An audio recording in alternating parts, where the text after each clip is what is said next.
الله الله الله الله ما لنا مولا سوى الله. الحمد لله رب العالمين والصلاة والسلام على رسوله الكريم وبعد. آج اللہ کے فضل و کرم سے احکام و مسائل رمضان کے ضمن میں ہم بڑی دلچسپ بات کرنے جا رہے ہیں، اور وہ بات ہے روزے کی حالت میں کون کون سے کام ہیں جو جائز ہیں. یعنی روزے کی حالت میں اگر وہ کام روزہ دار کر لے تو اس کے روزے کو کوئی فرق نہیں پڑے گا. آئیے، بہت ساری باتیں ہیں، انشاءاللہ تعالیٰ آپ کو ان کا بہت فائدہ ہوگا اللہ کے فضل و کرم سے. تو شروع کرتے ہیں. سب سے پہلے نمبر پر ہے روزے کی حالت میں مسواک کرنا. رسول اللہ صلی اللہ علیہ وآلہ وسلم کا فرمان مبارک ہے، صحیح بخاری شریف میں کتاب الصوم میں فرمایا، لولا ان اشق علی امتی لامرتهم بالسواک عند کل وضوء.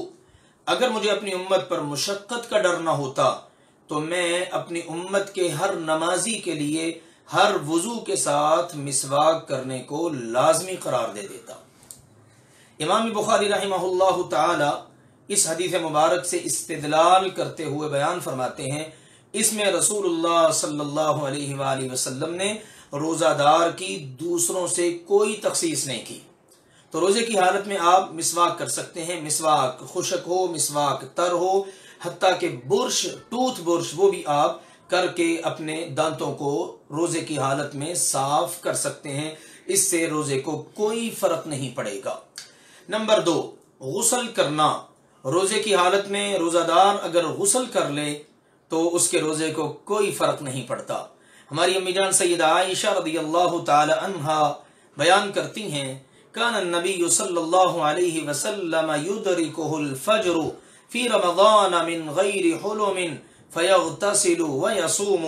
صحیح بخاری اور صحیح مسلم فرماتی ہیں کہ نبی اکرم صلی اللہ علیہ وآلہ وسلم رمضان میں فجر اس حال میں کرتے کہ آپ علیہ السلام اپنی ازواج مطہرات کے ساتھ جماع کے سبب جنبی ہوتے. یعنی جنابت کی حالت میں آپ علیہ السلام صبح کرتے تو فرماتی ہیں پھر غسل کرتے اور روزہ رکھ لیا کرتے تھے. تو اس سے معلوم ہوا کہ روزہ رکھنا غسل کرنے کے بعد یہ جائز ہے. اسی طرح دوسری حدیث میں ہماری مائیں سیدہ عائشہ اور سیدہ ام سلمہ رضی اللہ عنہ بیان کرتی ہیں، ان رسول اللہ صلی اللہ علیہ وسلم كان يدركه الفجر وهو جنوب من اهله ثم يغتسل ويصوم. نبی اکرم صلی اللہ علیہ وسلم فجر کرتے جنابت کی حالت میں اپنی ازواج مطہرات کے ساتھ، جو ہے نا وہ جماع کے بعد. پہلی جو حدیث بیان ہوئی ہے اس میں بغیر احتلام کے ہے کہ اگر اس حالت کے اندر آپ علیہ السلام صبح کرتے تو غسل فرما لیتے اور اس کے بعد روزہ رکھ لیتے. بعض حدیث کے اندر یہ بات بھی آتی ہے کہ اگر بالکل عین وقت پہ انسان اٹھائے اور اب اس کے پاس 2 آپشن ہیں، غسل کرے تو روزہ رکھنے کا وقت نکل رہا ہے، سحری کھانے کا وقت نہیں ملے گا، اور اگر سحری کھائے تو غسل نہیں کر سکتا. تو ان 2 آپشنوں میں سے پھر اس نے انتخاب کرنا ہے سحری کھانے کا. سحری کھائے کیونکہ امت کے لیے آسانیاں دی گئی ہیں، اور احادیث میں نبی اکرم صلی اللہ علیہ وسلم کا یہ عمل مبارک بھی موجود ہے. سحری پہلے کھا لی جائے، اس کے فوراً بعد پھر آپ غسل کر کے اپنی نماز فجر کی تیاری کر لیں. تو یہ تعلیم ہے ہمارے لیے رسول اللہ صلی اللہ علیہ وسلم کی خوبصورت احادیث مبارکہ کے اندر. اگلی بات، روزے کی حالت میں اگر احتلام ہو جائے، انسان سویا ہوا ہے، مسلمان آرام کر رہا روزہ رکھ کر، اب اس کو اگر احتلام ہو جائے روزے کی حالت میں تو اس کے روزے کو کوئی فرق نہیں پڑے گا. اس سے اس کا روزہ خراب نہیں ہوگا کیونکہ اس کے بس میں نہیں ہے، وہ سویا ہوا ہے. اب اٹھ کر اپنا سنت کے مطابق جو غسل اس پر واجب ہے وہ کرے اور اپنے روزے کو پورا کرے. اس سے اس کے روزے کو کوئی فرق نہیں پڑے گا. اگلی بات، اگر انسان اپنے آپ پر قابو رکھ سکے تو اپنی بیوی کا بوسہ لینے میں بھی کوئی حرج نہیں ہے. ہماری امی جان سیدہ عائشہ رضی اللہ عنہا بیان کرتی ہیں، كان النبي صلی اللہ علیہ وسلم يقبل ويباشر وهو صائم وكان املككم لإربه. نبی اکرم صلی اللہ علیہ وآلہ وسلم اپنی ازواج مطہرات کا بوسہ لے لیا کرتے، مباشرت فرما لیتے، یعنی جسم کے ساتھ جسم ملا لیتے اور آپ روزے کی حالت میں ہوتے. لیکن لوگوں یاد رکھو نبی اکرم صلی اللہ علیہ وآلہ وسلم تم سب سے بڑھ کر اپنی خواہشات پر قابو رکھنے والے تھے۔ صحیح بخاری شریف میں آپ کا یہ فرمان مبارک اور نبی اکرم صلی اللہ علیہ وسلم کا یہ عمل مبارک اس کی نظیر موجود ہے۔ اسی طرح بیان فرماتی ہے سیدہ عائشہ رضی اللہ تعالی عنہا ان کان رسول اللہ صلی اللہ علیہ وسلم لیقبل بعض ازواجہ وہو صائم، یہ بھی صحیح بخاری شریف اور صحیح مسلم شریف میں موجود ہے کہ نبی اکرم صلی اللہ علیہ وآلہ وسلم روزے کی حالت میں اپنی کسی نہ کسی زوجہ محترمہ ان کا بوسہ لے لیا کرتے تھے۔ تو اگر انسان روزے کی حالت میں اپنی خواہشات پر اور اپنے آپ پر قابو رکھ سکتا ہے تو اس کو اس بات کی اجازت موجود ہے۔ اسی طرح اگلا عمل ہے بھول کر کھا پی لینا۔ روزہ رکھا ہوا ہے، روزے کی حالت میں بھول گیا، کھا لیا، پی لیا، پیٹ بھر لیا، تو اب کیا کرے؟ اس کے روزے کو کوئی فرق نہیں پڑے گا۔ سیدنا ابو ہریرہ رضی اللہ عنہ بیان کرتے ہیں اذا نسی فاکل وشرب فلیتم صومہ فانما اطعمہ اللہ وسقا، فرماتے ہیں رسول اللہ صلی اللہ علیہ وسلم نے فرمایا جب تم میں سے کوئی بھول جائے، یہ صحیح بخاری اور صحیح مسلم میں فرمان رسول موجود ہے، جب کوئی بھول جائے روزہ رکھا ہوا ہے اور بھول کر اس نے کھا لیا اور پی لیا، فرمایا اس کو چاہیے کہ اپنے روزے کو مکمل کرے کیونکہ اسے اللہ نے کھلایا ہے اور اللہ نے پلایا ہے۔ سبحان اللہ، روزہ بھی پورا ہو گیا، اور ایک حدیث میں آتا ہے جو اللہ ذوالجلال والاکرام نے اس کو کھلا پلا دیا ہے نا، یہ اللہ کی طرف سے اس پر صدقہ ہو گیا۔ سبحان اللہ، کیسا خوبصورت دین ہے ہمارا دین اسلام، کوئی جبر نہیں ہے، کوئی زبردستی نہیں ہے۔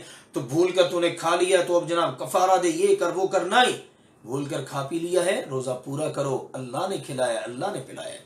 اگلی بات، بطور علاج اپنے جسم سے خون نکلوانا، اس کو سینگی لگوانا کہا جاتا ہے۔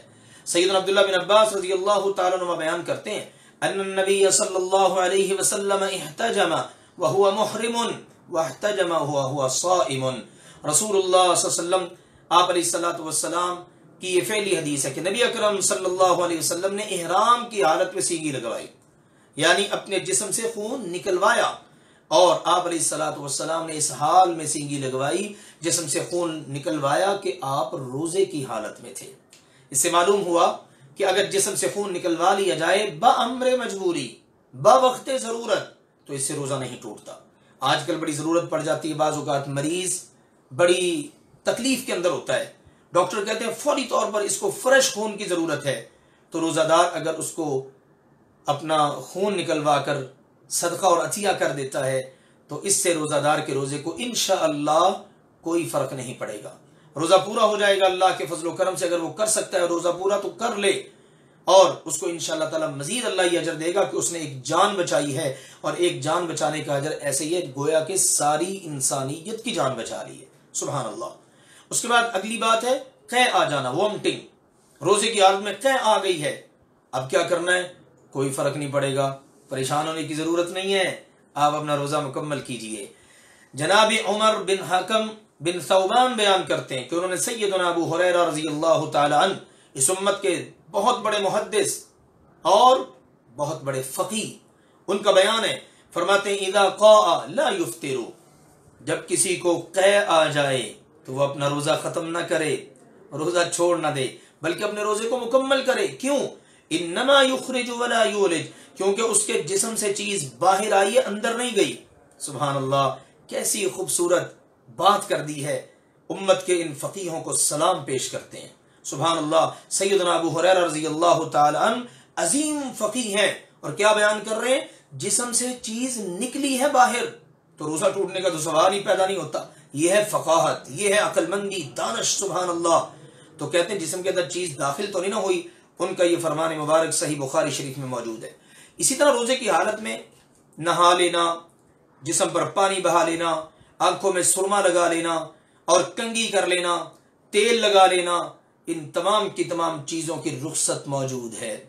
لم ير انس والحسن وابراہیم بالکحل للصائم بأسا، صحیح بخاری شریف کتاب الصوم میں یہ تمام باتیں موجود ہیں، آپ کو مل جائیں گی۔ سیدنا انس رضی اللہ تعالی عنہ، جناب حسن، جناب ابراہیم، یہ روزہ دار کے لیے روزے کی حالت میں سرما لگا لینا آنکھوں میں، اس میں کوئی حرج محسوس نہیں کرتے تھے، فرماتے تھے درست ہے، جائز ہے، اس میں کوئی حرج نہیں۔